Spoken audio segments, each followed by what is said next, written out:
Baik, terima kasih untuk kesempatan ini. Di sini saya akan menjelaskan tentang pengertian konsep pengantar teologi sistematika tentang Alkitab, Allah, Kristus, Roh Kudus, manusia, gereja, dan juga kita akan merefleksikan kelompok-kelompok yang ada di kampus dan juga kelompok pemuda yang ada di gereja. Namun sebelum itu, perkenalkan, nama saya Nesa Salina Topa, kelas 2B, NIM 1.01.2022.0049, Prodipak, tugas UAS mata kuliah pengantar teologi sistematika. Baik, yang pertama kita akan membahas tentang Alkitab. Alkitab adalah, dalam bahasa Latin, adalah Biblia, yang artinya kitab suci. Alkitab yang dapat kita simpulkan bahwa Alkitab adalah yang menjadi arahan kita, atau kata lain dengan sebuah buku yang dipakai sebagai pedoman arahan kita untuk menjadi senjata kita. Alkitab juga diartikan sebagai firman Allah yang hidup. Alkitab dapat kita katakan sebagai Allah yang benar, Allah kita besar, dan juga Allah kita baik. Alkitab ini dibagi menjadi dua bagian, yaitu Perjanjian Baru dan juga Perjanjian Lama.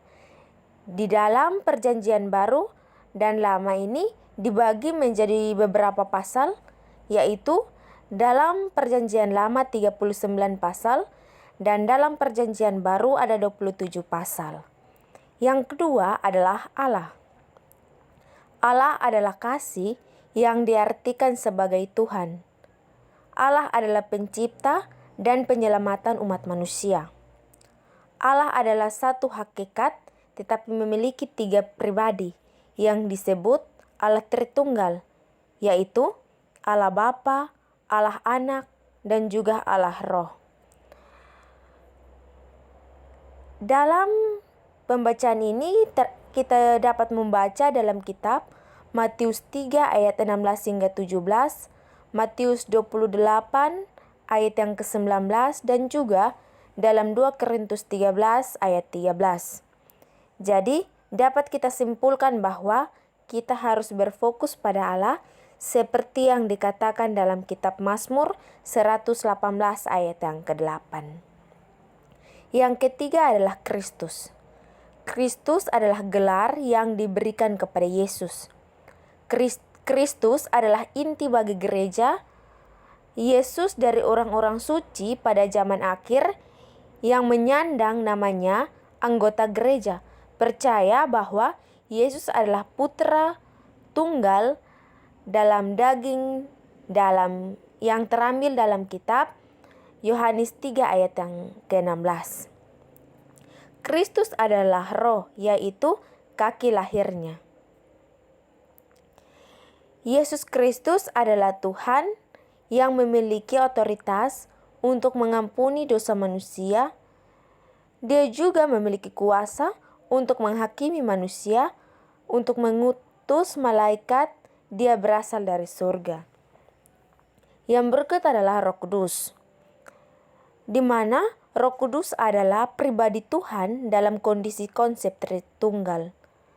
Roh Kudus ini adalah pribadi Allah dalam penolong bagi umat manusia untuk mengalami keselamatan dari Bapa yang diwujudkan dalam Yesus Kristus. Seperti dalam kitab Efesus 3 ayat yang ke-16, oleh kekayaan dan kemuliaannya, Roh Kudus akan menumbuhkan dan mengeluarkanmu.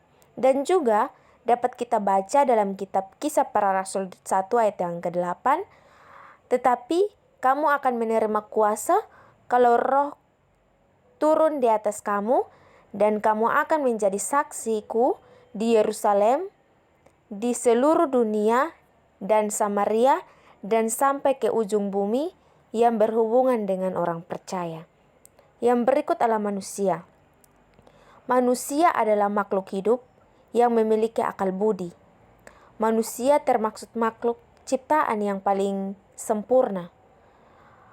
Manusia ini berasal dari kata manu atau mens dalam kata Latin yang berarti berpikir, berakal budi, atau makhluk dapat diartikan sebuah konsep atau sebuah fakta, sebuah gagasan realitas, sebuah kelompok atau seorang individu. Yang berikut adalah gereja. Gereja adalah tempat di mana kita sebagai umat ciptaan Tuhan yang percaya kepada Tuhan untuk berkumpul untuk memuji dan memuliakan nama Tuhan. Gereja bukanlah gedung, tapi orangnya. Mengapa disebut orangnya bukan gedungnya?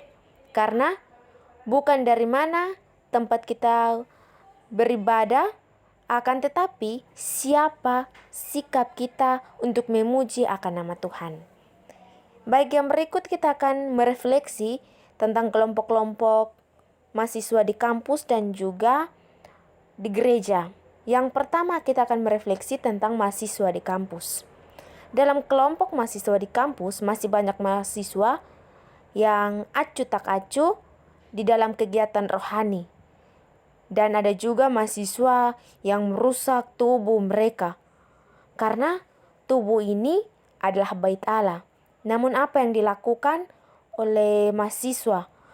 Mereka masih merokok, meminum keras, dan sebagainya yang merusak tubuh mereka. Yang kedua kita akan membahas tentang kelompok pemuda di gereja. Kelompok pemuda di gereja juga masih banyak pemuda gereja yang kegiatan kerohaniannya mati disebabkan karena pergaulan dengan bahasa kerjaannya. Dimasukkan kelompok pemuda di gereja juga masih banyak pemuda gereja yang kegiatannya rohani.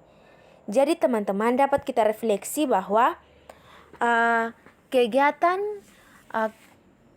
mahasiswa di kampus dan juga pemuda di gereja ini dapat disimpulkan bahwa kelompok ini harus didekati dan mendoakan bagi mereka supaya mereka sungguh-sungguh kembali di jalan yang ditunjukkan Tuhan.